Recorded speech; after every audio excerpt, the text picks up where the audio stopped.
Turn now to breaking news. Iran's military has launched, quote, tens of missiles at U.S. forces in Iraq. State TV in Tehran reports that the attack is a revenge operation for the killing of General Qasem Soleimani, who was killed in a U.S. drone strike last week. As the funeral for Soleimani was taking place in Iran, emotion so intense, a deadly stampede killing at least 40 Iranians, the crowd demanding retribution against the U.S.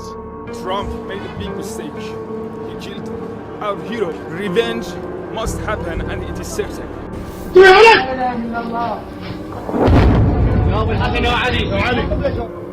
Breaking off the top tonight, Iran Strikes Back video appearing to show the moment missiles hit an Iraqi airbase targeting U.S. troops. More than a dozen ballistic missiles raining down from the sky as Middle East tensions reach a boiling point tonight.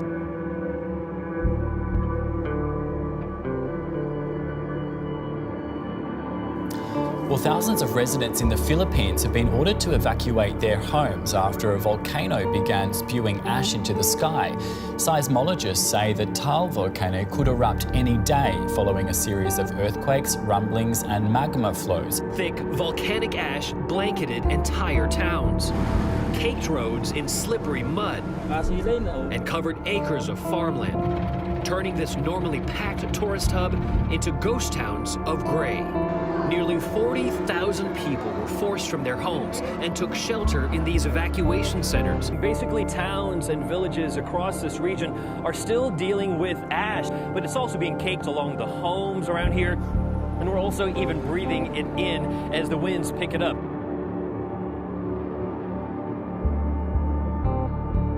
The civil war in Yemen has claimed the lives of so many civilians, and as the conflict enters its 6th year, the reliance on humanitarian aid is more critical than ever before. The United Nations warns supplies are being cut or purposely held back. As Mike Armstrong reports, on top of famine and conflict, Yemen is also facing the pandemic. There is no part of life in Yemen not affected by what the World Health Organization calls the catastrophic humanitarian disaster. For kidney dialysis patients, even sitting in the hospital hooked up to the dialysis machine doesn't mean safety.